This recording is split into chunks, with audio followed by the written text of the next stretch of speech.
Donnie and Dolly. The team is supported by ableauctions.ca. Closing your business? We can help.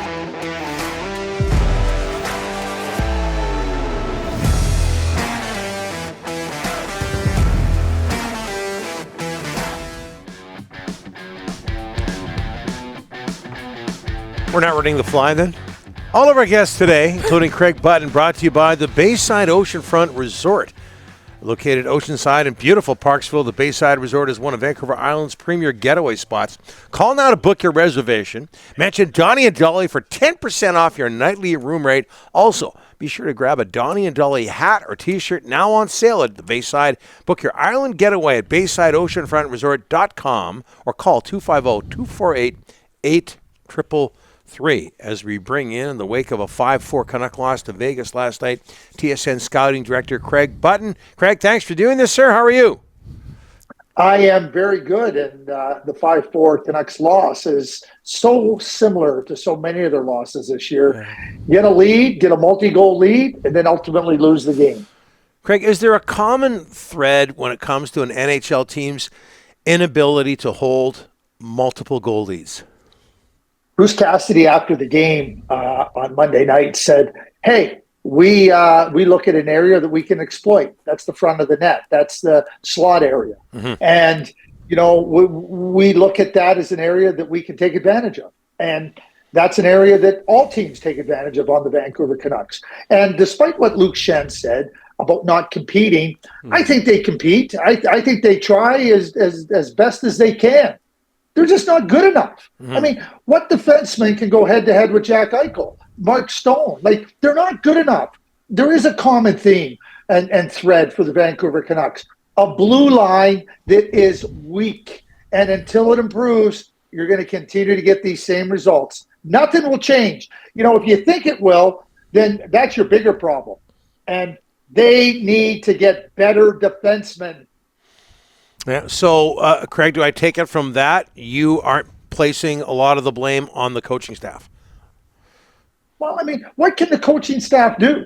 Like, they tell their defensemen and they tell them, hey, here's how we're going to play. Mm-hmm. I mean, and now you try to do that. Like, I could understand if you're running around with your heads cut off and there's no real discipline to your positioning and everything. I don't see it. They get beat. They get beat by better players. And you know what, Donnie? Me and you, we can go and line up at the World Track and Field Championships against the fastest runner in the world. We can line up there. I can guarantee you that we're finishing last and second last. I'm not going to say in what order, but we have no chance. We'll try our butts off. We can train with the best coaches that train us. We're not good enough. Yeah. That's what the Vancouver Canucks defense is. Not good enough. And I agree, Craig. First segment, we talked about how it looked like the players were in the right positions. They just got beat by better players. So last year, all those mistakes or lack of talent, if you want to put it that way, were covered up by Thatcher Demko. He's struggling this year. What are you seeing? Struggling Thatcher Demko. You know, one of the things that happens with goaltenders, in my view, Donnie and Rick, is that when you're not sure what's going to break down next, it gets you back on your heels. It gets you back into the net.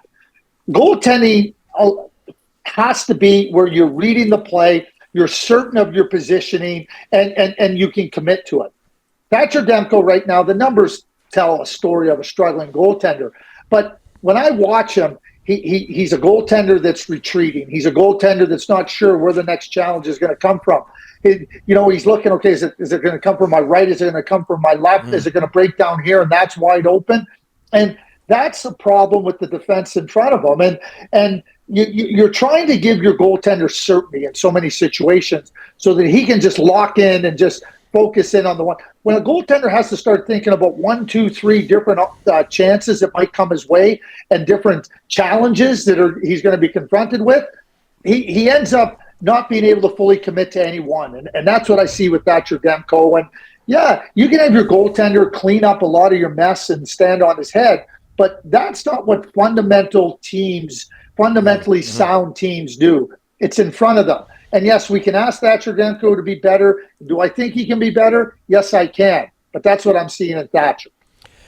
Craig, after that fifth goal last night, it looked like Jim Rutherford was pretty frustrated. Looked like he exited the press room or the press box where he was sitting. Anyways, where is his patience level? I mean, you've known Jim over the years. Do you see a coaching change happening soon? Is he getting to that point now? I think he's been there for a while. I think it's just a matter of committing to the act. And it's when you're in a situation where the Vancouver Canucks are at, and I think Jim's been very pointed. We can sit here forever and a day and talk about, is it fair, is it unfair or not.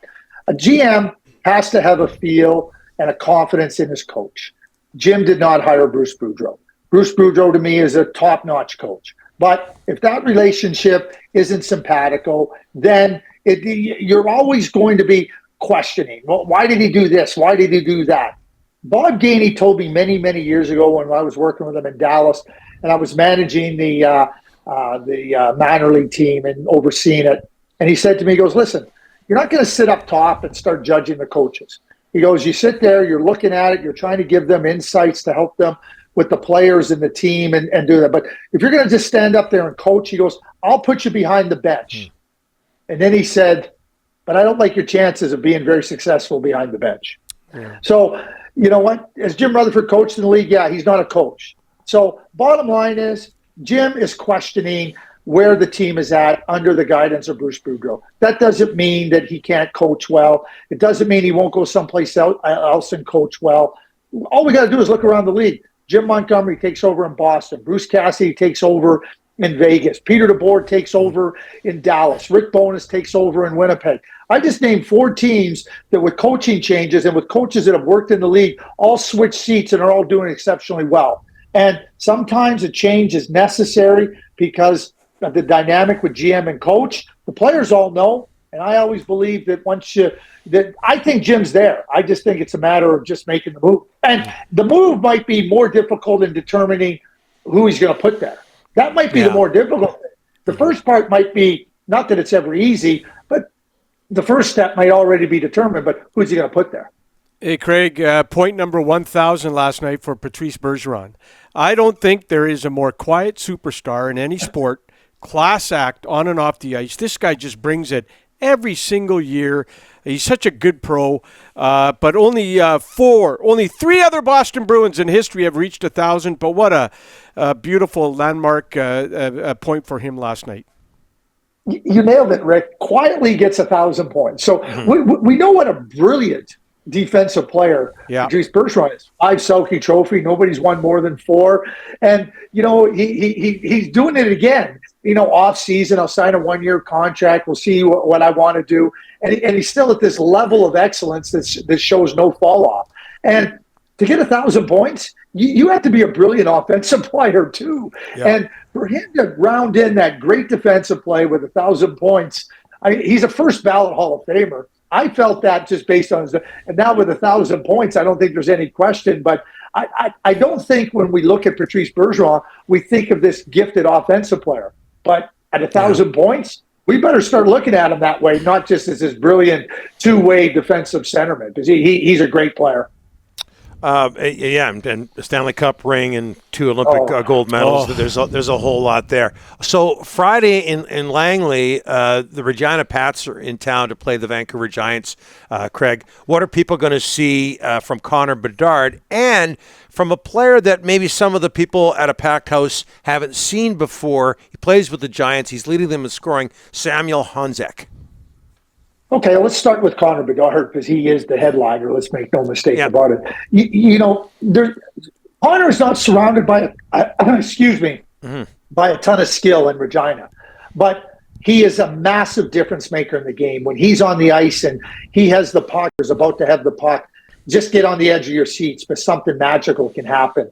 His ability to recognize what's unfolding in front of him in real time and process it in nanoseconds is the stuff of superstars. And I think Conor Bedard is a superstar. I think he's a franchise player. And when you watch him play, you do get mesmerized because of some of the things that great players are capable of doing, but he shows you something new all the time. And I think that just tells you how good he is at understanding what's in front of him and how to take advantage of it. I call it problem solving in real time. Samuel Honzek's a really good, hard driving player. You know, Slovakia's done such a great job in terms of developing their program. We've seen it. Samuel's another example of it. And, you know, when you watch him play, he's somebody that's got the speed, he's got the skill, but he's got a great drive to him. He's got an intensity to make a difference offensively. And you combine the skating, you combine the puck handling, you combine the shooting.